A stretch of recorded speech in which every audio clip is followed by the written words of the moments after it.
From Montana's news leader, this is the MTN Noon News. Thanks for joining us on the Noon News on this Thursday. I'm Andrea Lutz. The White House is making a big push to get more shots in the arms of Americans in order to reach President Biden's goal of getting 70% of Americans vaccinated by July 4th. The president declared June a national month of action and is promoting a new slew of giveaways and other incentives to reverse falling vaccination rates. Natalie Brand reports from the White House. It's a full court press to get more Americans vaccinated. The White House has announced new incentives, including sweepstakes and Super Bowl tickets. The more people we get vaccinated, the more success we're going to have. During June, 4 of the country's biggest daycare providers will also offer free drop-in childcare for parents getting their shots.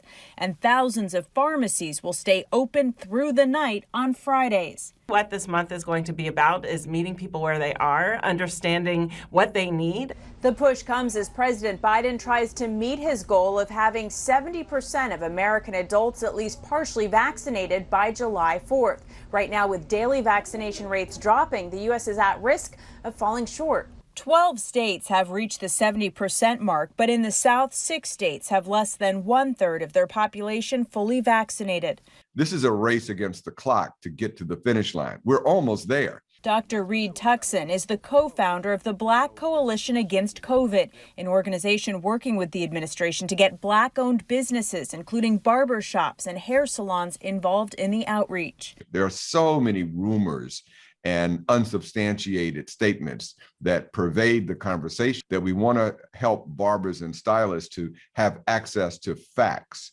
And then be able to help inform the conversations. States are also pulling out all the stops. Ohio announced the second winner of its $1 million vaccine lottery. Nothing like this ever happened to me.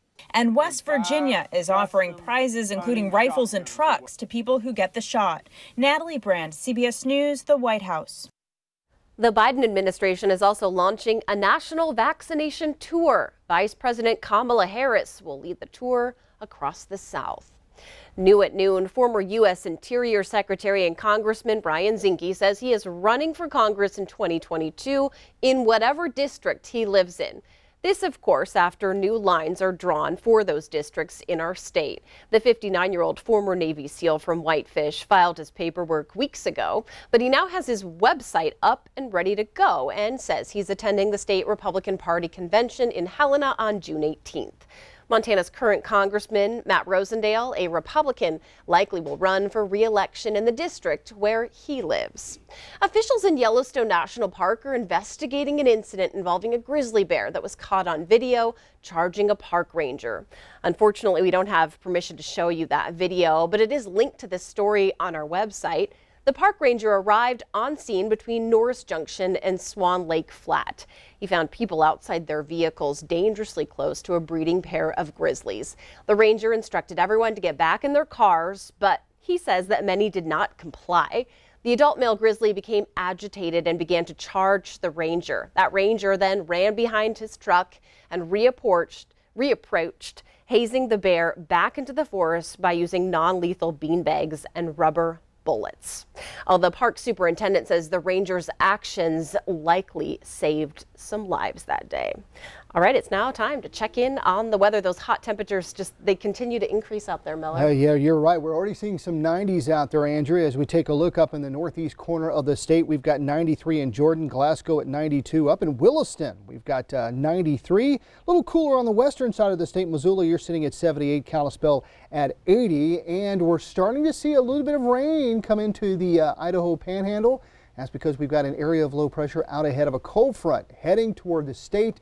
That's going to bring some rain relief, but not a whole lot as drought conditions continue to persist across most of Montana and northern Wyoming. Of course, the record heat is the big story today. How long does it last? I'll let you know with the main forecast coming up. Andrea. All right, Miller, thanks so much. A group of bipartisan Montana lawmakers and some officials will discuss how to spend that $2 billion in federal COVID relief money that's coming to our state. Part of the funds are set aside for infrastructure. Leaders say it's a once-in-a-generation chance to pay for badly needed improvements to things like water and sewer systems that span across our state. The commissions are accepting applications, though, for projects that need some of that funding. Those are due by July 15th. Even though it's a huge challenge, we're working hard and fast to get it done the right way and in such a way that the people will look at it very positively. Each commission also features 3 members from Governor Greg Gianforte's staff or cabinet. Wyoming's power output is getting a boost in the form of a $1 billion nuclear plant. Governor Mark Gordon says the state is partnering with Bill Gates to build the state's first reactor plant. It's expected to include an advanced reactor with molten salt-based energy storage. When the new plant is finished, Wyoming's power output could increase by 500 megawatts during peak power demand. Wyoming is #1 in net exporter of energy. This first-of-its-kind nuclear facility maintains Wyoming's position as a leader in energy.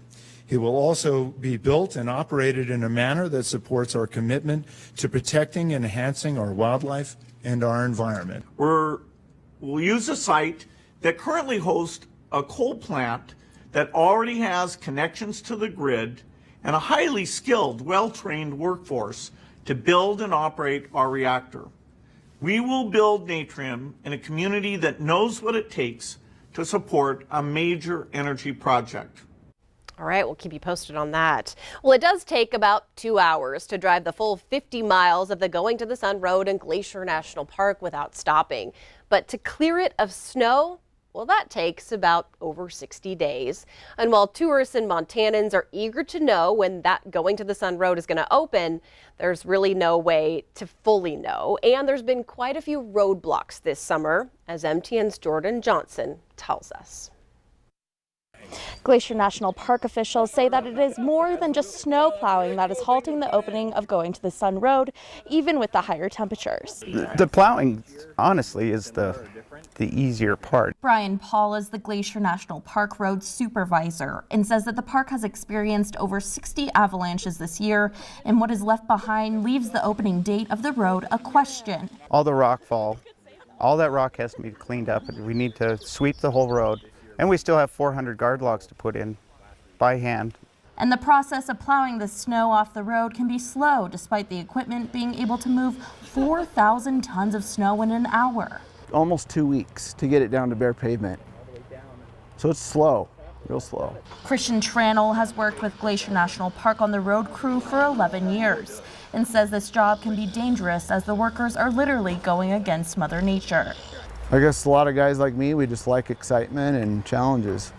As for those tourists eager to find out when the road can open, we can only open the road as fast as Mother Nature lets us, really. To stay up to date onto the opening of Going to the Sun Road, you can check Glacier National Park's website. At Logan Pass, Jordan Johnson, MTN News. All right, thanks, Jordan. And don't forget, the park now uses that ticketed entry system for the Going to the Sun Road. Park officials say they'll release more tickets on July 1st in hopes of having that road completely cleared. We do have more ahead on today's new news. So if you take, we're going to take you to Red Lodge, I should say, where there's some skate enthusiasts celebrating a brand new skate park. You're not going to want to miss this story. But first, Miller is back in with a look at those statewide weather temperatures.